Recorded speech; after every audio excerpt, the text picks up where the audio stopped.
할렐루야. 오늘도 말씀을 깨닫는 지혜와 말씀을 살아내는 능력이 저와 여러분의 삶 가운데 함께하게 되시길 주님의 이름으로 축원합니다.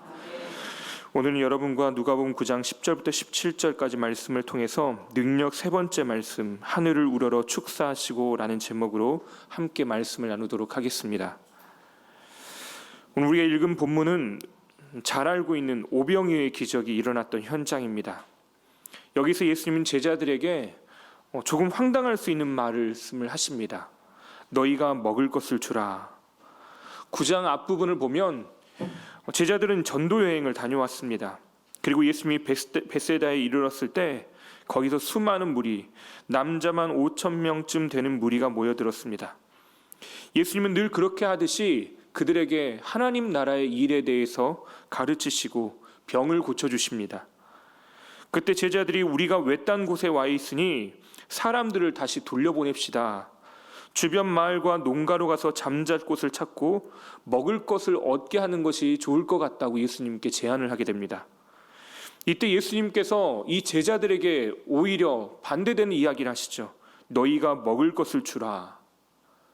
근데 이것이 조금 당황스러운 것이 제자들은 지금 나가서 일하고 있던 사람들이 아니라 제자들은 전도여행을 다녀온 사람들입니다. 자기가 가진 것들을 소진했습니다. 주고 싶어도 줄 것이 없는 사람들이죠. 그리고 계산기를 두들겨 봤더니 더 황당합니다. 이 사람들을 먹이려고 하면 최소 200데나리온이라는 예산이 필요하다는 결론을 내리게 되죠. 1데나리온이 하루 임금이니까 하루 임금을 5만 원씩만 잡아도 지금 돈으로 1,000만 원가량이 소요된다라는 말입니다. 따져보고 계산기를 두들겨 봤더니 쉽지 않다라는 것이 결론인 겁니다. 근데 예수님께서 이렇게 질문하신 분명한 의도가 있다고 성경은 우리에게 가르쳐 줍니다. 이 현장에 있던 요한은 요한복음에서 예수님의 의도를 이렇게 표현합니다. 요한복음 6장 6절에 이렇게 말씀하심은 친히 어떻게 하실지를 아시고 빌립을 시험하고자 하심이라. 시험하고자 하셨다라는 거죠.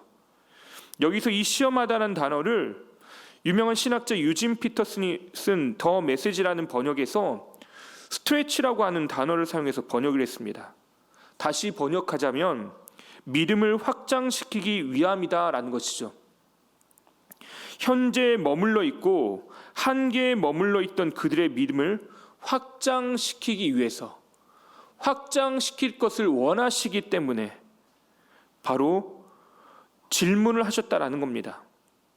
지금 우리가 가지고 있는 것은 빈손입니다. 우리에겐 아무것도 없습니다.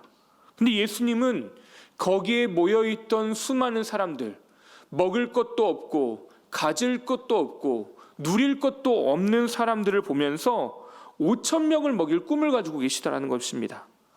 아무것도 아닌 것처럼 보이는 오병이어, 누릴 것이 없어 보이는 그 오병이어를 보면서 예수님은 놀라운 꿈을 꾸고 계시다는 거죠.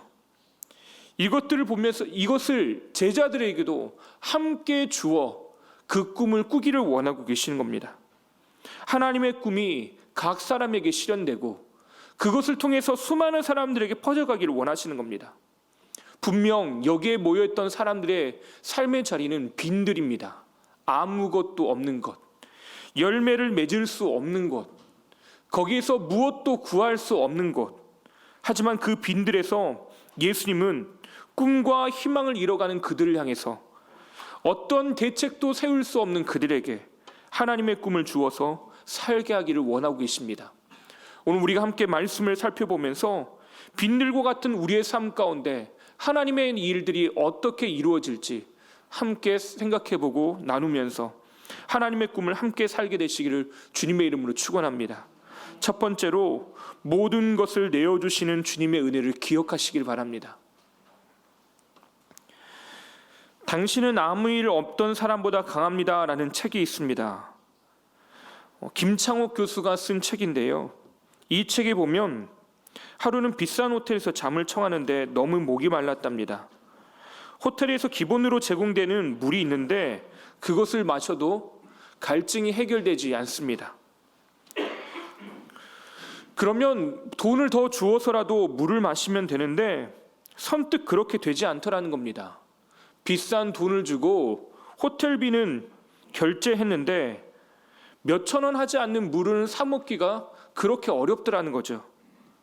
남들이 보지 않는 것, 하지만 나를 위해서 매일매일 중요한 것에는, 내가 써야 하는 것에는 인색하다라는 것을 깨달았다고 이 책에 보면 쓰여 있습니다.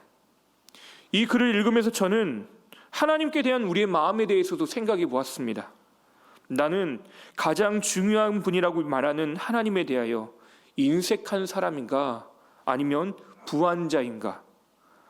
내가 가지고 있는 삶의 바운더리를, 그것이 사람이든 시간이든 또 달란트이든 진로이든 그것이 물질이든지 간에 우리는 스스로가 중요하게 여기는 것들이 내가 주인이 돼서 내 마음대로 내 마음껏 쓰기를 원합니다. 나에게는 관대한데 하나님께는 인색할 때가 있더라는 것입니다. 우리의 인생, 우리의 사명이 하나님 것이 분명하다고 말하지만 실제로는 나를 위해서 내 것으로, 내 것이라 말하고 싶은 그 욕구가 우리의 심령 가운데, 우리 가슴 가운데 있더라는 것입니다. 우리 내면의 본성을 가만히 들여다보면 우리의 것을 하나님께 빼앗기는 것에 우리는 굉장히 힘들어합니다. 그래서 말씀에 순종하는 것, 하나님의 뜻대로 사는 것이 때로는 굉장히 불편한 일일 때가 있더라는 것이에요. 내가 사랑하는 것에는 얼마든지 값을 지불할 수 있지만 하나님에 대해서는 아닐 때가 있더라는 거죠. 그에 반해 예수님은 어떻습니까? 예수님도 우리에게 인색한 분이실까요? 아니면 예수님은 우리를 향해서 모든 것을 내어주실 수 있는 분입니까? 우리는 우리의 것을 움켜잡고 인색한데 오히려 예수님은 자기 자신의 모든 것을 아낌없이 내어주셨습니다. 심지어는 사람들로부터 받는 그 잠깐의 인정도, 받는 것도 아낌없이 다 버리셨습니다. 심지어 하나님으로서 받으셔야 될 당연한 영광마저도 포기하셨습니다. 또 지나온 모든 시간과 십자가에서 핏방울 하나까지도 우리를 위해 전부 쏟아내셨습니다. 그것이 우리가 알아주든지 알아주지 않든지 주님은 결정하신 일이었다라는 것입니다. 그리고 우리를 향한 하나님의 사랑, 그 아버지의 사랑을 확증하시고 자기 자신을 십자가에서 우리를 위해서 온전히 다 내어주셨습니다. 이 세상 그 무엇보다도 우리를 사랑한다고 말씀하시며 자기의 것을 다 포기하시며 내어주신 것입니다. 어떻게 이것이 가능할까요? 이것은 사랑 외에는 설명할 방법이 없습니다. 우리를 그 무엇, 그 누구보다도 사랑한다는 말 외에는 이해될 수 있는 말이 없습니다. 죽음도 천사도 어떤 고난도 하나님과 우리 사이를 갈라놓을 수 있는 것이 없다고 말씀하십니다. 나는 부족하고 나는 넘어지지만 하나님이 그 모든 것을 넘어설 만큼, 아깝지 않을 만큼 나를, 우리 모두를 사랑하고 계시더라는 거죠. 오늘 말씀과 평행 본문인 요한복음에서는 예수님 거기 모인 사람들에게 자기 자신을 생명의 떡으로 소개하십니다. 그리고 이어지는 말씀에 이렇게 설명하시죠. 요한복음 6장 53절부터 55절을 보면 예수께서 이르시되 내가 진실로 진실로 너희에게 이르노니 인자의 살을 먹지 아니하고 인자의 피를 마시지 아니하면 너희 속에 생명이 없느니라. 내 살을 먹고 내 피를 마시는 자는 영생을 가졌고 마지막 날에 내가 그를 다시 살리리니 내 살은 참된 양식이요 내 피는 참된 음료로다. 요한복음 그 시기를 유월절쯤이라고 말합니다. 유월절이 어떤 날인가요? 구원의 날입니다. 죽음으로부터 생명으로 옮겨지는 날, 사는 날입니다. 그날에 예수님이 선포하신 겁니다. 생명의 떡인 나를 받아 먹으라. 그날에 예수님은 내가 줄 떡은 세상의 생명을 위한 내 살이라고 말씀하시면서 거기에 있던 수많은 사람들에게 이 떡, 생명의 떡을 함께 주어 먹게 하라고 예수님 말씀하고 있는 것입니다. 단지 배부른 떡으로만 가득한 것이 아니라 그들의 인생 가운데 참된 주요, 참된 구원자 되신 하나님을, 그 예수 그리스도를, 생명의 떡이신 예수 그리스도를 나누어 주라고 말씀하고 있는 것입니다. 이 말은 우리가 가진 것을 헤아려 보고 계산기를 두들겨 본다고 해결된 문제가 아닙니다. 생명의 떡은 돈으로 살 수 있는 것이 아니기 때문에 그렇습니다. 그래서 오늘 말씀에 예수님을 따라 사는 것, 예수님 앞에서 어떻게 믿음으로 고백하면서 우리가 이 생명의 떡인 예수를 주워 먹게 하겠는가라고 하는 것을 이어지는 베드로의 신앙 고백을 통해서 고백을 합니다. 누가복음 9장 20절에 이렇게 이야기합니다. 예수께서 이르시되 너희는 나를 누구라 하느냐? 베드로가 대답하여 이르되 하나님의 그리스도시니이다 하니. 예수님을 받아먹고 예수님과 함께 살고 예수님으로부터 얻는 이 구원의 생명, 그 앞에서 우리가 이 생명의 떡을 먹는 유일한 방법은 예수 그리스도를 믿음의 주로 고백하는 것입니다. 그리고 이 고백에 합당한 삶으로 우리는 부름을 받습니다. 누가복음 9장 23절, 또 무리에게 이르시되 아무든지 나를 따라오려거든 자기를 부인하고 날마다 제 십자가를 지고 나를 따를 것이니라. 예수님께서 십자가를 지심으로 말미암아 우리에게 모든 것 내어준 것처럼 우리도 그 십자가를 짊어지고 따라오라고 말씀하십니다. 자기 자신을 우리를 위해서 온전히 내어주신 것처럼 우리 또한 예수님을 위해서, 또 이웃들을 위해서, 함께 살아가는 그 자리에 앉아있던 사람들을 위해서 자기 자신을 내어주는 십자가의 자리로 나오라고 말씀하고 있는 거죠. 우리는 사순절 기간을 보내고 있습니다. 주님께서 우리에게 허락하신 십자가들이 있습니다. 십자가를 짊어지고 따라오라고 요청하고 계시죠. 우리의 입술에는 주는 그리스도시요 살아계신 하나님의 아들이십니다라고 하는 이 놀라운 고백과 더불어 실제로 십자가를 짊어지고 따라가는 자리로 우리를 초청하고 계시는 겁니다. 그것이 우리의 삶에 십자가의 흔적이 드러나게 하는 방법이라는 것입니다. 생명의 길로 나아가는 저와 여러분, 이 십자가의 길을 따라가면서 예수님께서 자기 자신을 우리를 위해서 온전히 내어주신 그것을 붙잡고 우리 또한 내어주는 자리에 나아가게 되시기를 주님의 이름으로 축원합니다. 두 번째로 하나님 앞에 앉아야 합니다. 오늘 오병이의 기적이 일어납니다.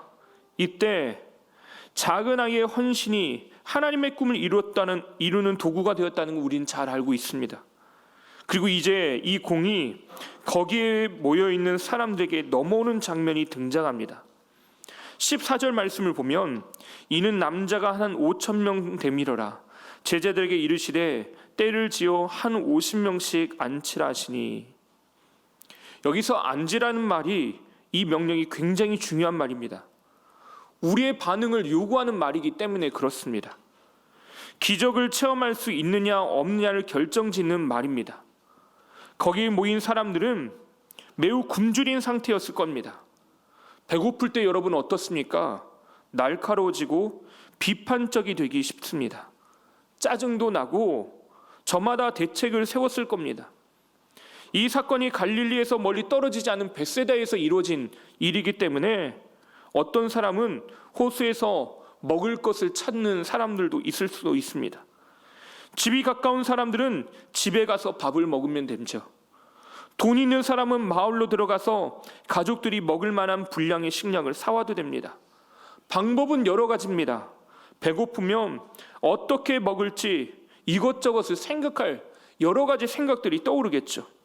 그때 오병이어를 받아드신 예수님께서 거기에 모인 사람들에게 판단 중지 명령, 행동 중지 명령을 내리시고 앉으라고 말씀하십니다.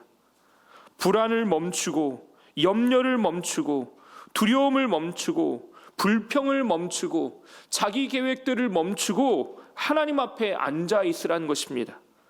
그런데 이 앉으라는 말이 그냥 앉아 있는 것이 아닙니다.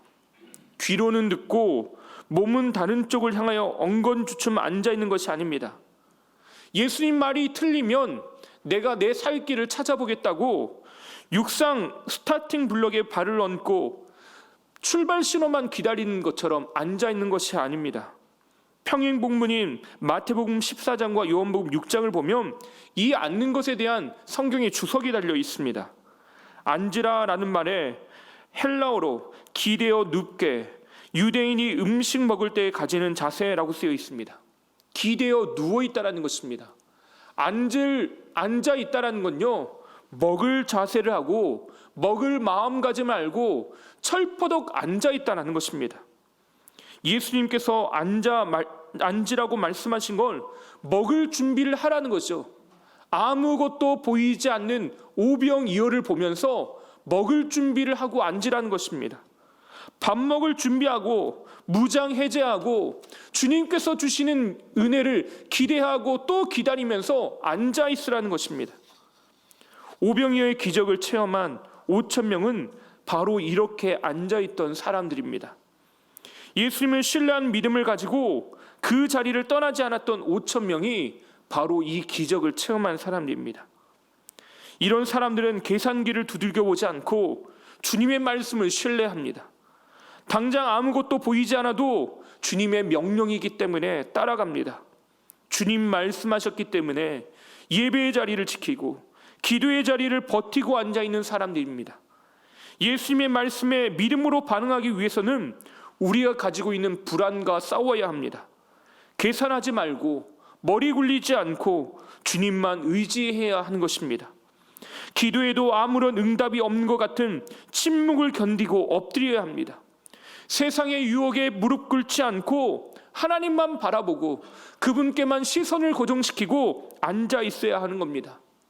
주님께서 우리에게 주실 먹을 것을 기대함으로 거기에 철퍼덕 앉아서 주님만 바라보고 앉아 있어야 하는 것입니다. 불안과 염려는 우리의 눈을 끊임없이 다른 곳으로 돌리게 만듭니다. 그때 우리는 하나님께로만 우리의 시선을 못 박아 고정해야 합니다. 예수님이 말씀하신 앉으라, 이 명령 앞에서 홍해 앞에 죽을 것 같은 위기에 하나님의 손을 의지하고 가만히 서 있는 것처럼 두려움이 우리를 고꾸라뜨리려고 할 때 하나님의 능력을 의지하며 엎드리는 것이 예수님이 말씀하신 앉으라는 말씀입니다. 하나님만 의지합니다. 하나님의 은혜 없이는 살 수 없습니다. 이 고백을 할 수밖에 없게 만드는 것이 앉으라고 하는 것에 순종하는 것이죠. 오늘도 이 하나님의 음성에 귀 기울이면서 앉아있고 주 앞에 나아가 기도하는 자리, 엎드리는 자리에 나아가시는 저와 여러분에게 하나님의 이 은총이 함께 뒤따를 줄 믿습니다. 앉으란 명령에 순종하여 엎드린 사람은 반드시 이 기적을 체험합니다. 용기를 내어 하나님 앞에 엎드리는 사람들에게는 하나님께서 주어 먹게 하는 은혜, 배부름의 은혜, 하나님의 풍성한 하늘나라를 경험하는 은혜, 생명의 떡을 먹는 은혜가 임하게 될 줄 믿습니다.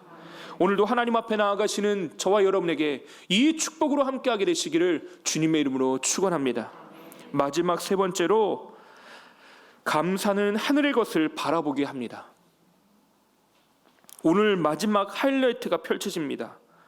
16절과 17절에 이렇게 쓰여 있습니다. 예수께서 떡 5개와 물고기 2마리를 가지사 하늘을 우러러 축사하시고 떼어 제자들에게 주어 무리에게 나누어 주게 하시니 먹고 다 배불렀더라. 그 남은 조각을 12바구니에 거두니라. 여기서 축사했다는 말은 감사의 기도를 드렸다는 말입니다. 이 모든 것을 허락하신 하나님께 감사하고 또 이 기적에 동참한 5,000명의 사람들로 인해 감사하신 것입니다. 예수님의 손에 붙들렸던 보잘것없는 오병이어를 예수님은 아버지께 감사했습니다. 나에게 이 작은 것밖에 없지만, 나에게 보잘것없는 이런 것밖에 없지만, 나에게 능력이 없지만 주님께서 주신, 아버지께서 주신 그것으로 인하여 또 여기에 모여 앉아있는 이 5,000명으로 인하여 주님은 감사하셨습니다. 이 감사의 순간 그 떡을 나눴던 수많은 사람들이 그 감사의 능력으로 함께 배부르고 함께 부유함과 풍요로움을 누립니다. 아무것도 아닌 그것들을 수많은 사람들이 먹고 누립니다. 남자만 5,000명, 가족들 4인 가족으로 하면 2만 명에 가까운 수많은 사람들이 먹고 배부른 은혜를 누렸다는 거죠. 아무것도 아닌 이 감사. 현재 나의 삶은 아프고 힘들고 고통스럽지만 이 감사의 고백을 드리는 순간 우리가 살아가는 삶의 자리는 하나님의 나라로 바뀌게 되는 것입니다. 누구도 배고프지 않고 누구도 고통스럽지 않고 우리의 모든 눈에 눈물이 그치는 그 하나님의 나라가 이 감사의 순간 이루어지게 되더라는 것이죠. 오늘 말씀의 앞부분에서 예수님께서는 모였던 무리에게 하나님 나라의 일에 대해서 가르치셨다고 말씀하셨습니다. 하나님의 나라의 일이 실현되는 순간이 바로 이 감사의 순간이었다라는 거죠. 보이지 않는 하나님의 나라, 그 하나님의 나라가 어떻게 실제가 되는지, 그 나라를 어떻게 살아가게 되는지 이 감사를 통해 예수님은 보여주고 계시는 것입니다. 조금 전까지만 해도 거기에 모였던 5천 명의 사람들이 먹는 것은 0%에 가까운 확률입니다. 있을 수 없는 거죠. 끝난 겁니다. 근데 예수님은 거기서부터 다시 시작하십니다. 그리고 거기에 모였던 수많은 사람들을 하나님의 일들로 풍요롭게 하십니다. 오늘 우리의 입술에 어떤 고백이 있습니까? 어떻게 하나님의 나라를 누리고 있나요? 형이상학적이고 추상적이 보이는 그 하나님의 나라를 여러분은 살아가고 누리고 계십니까? 오늘 우리의 주어진 삶을 보면서 여러분은 어떤 판단을 내리고 어떤 고백을 내리고 계십니까? 주어진 삶은 불편해 보이고 주어진 삶은 미미해 보이지만 아버지께 감사하기 시작하면 거기엔 하늘의 축복이 임하게 되는 줄 믿습니다. 하나님의 나라가 임하고 거기에 모였던 사람들이 먹고 12바구니나 남는 귀한 은혜가 함께할 줄 믿습니다. 오늘 저와 여러분의 삶 가운데 또 여러분의 가정과 일터 가운데 이 감사의 축복으로 하나님께서 주시는 부유함이 넘치게 되시기를 주님의 이름으로 축원합니다. 기도하겠습니다. 생명과 소망이 되시는 하나님 아버지, 오늘 우리에게 생명으로 또 떡으로 오신 예수님을 받아먹게 하시니 감사합니다. 이 사순절 기간 동안 우리를 위해 내어주신 살과 피를 날마다 기억하게 하여 주시옵소서. 주님을 우리를 위해서 아낌없이 사랑하심과 구원하심으로 인하여 감사의 삶을 살게 하여 주시옵소서. 우리의 예배와 기도가 더 깊어지게 하여 주시고 헌신의 영역이 넓어지게 하여 주시며 전도의 사명을 끝까지 감당하게 하여 주시옵소서. 날마다 오병의 기적이 우리의 삶에 펼쳐지게 하여 주시고 나누고도 12바구니가 남는 축복을 허락하여 주시옵소서. 지금도 코로나 바이러스로 어려움 당하는 우리의 이웃과 지역사회와 저 대구와 경북 지역 또 우리의 심령 우리의 성도들마다 하나님께서 부욕해 하시는 은혜 허락하여 주셔서 주 앞에 나와 앉아 주의 은혜를 구하는 모든 이들마다 이 풍요로움과 오병이어의 기적이 임하게 하여 주시고 하나님의 나라를 누리게 하여 주시옵소서. 주의 교회와 주의 백성들이 온전히 주 앞에서 든든히 세워지게 하여 주시고 어떠한 어려움도 능히 이기는 축복 허락하여 주시옵소서.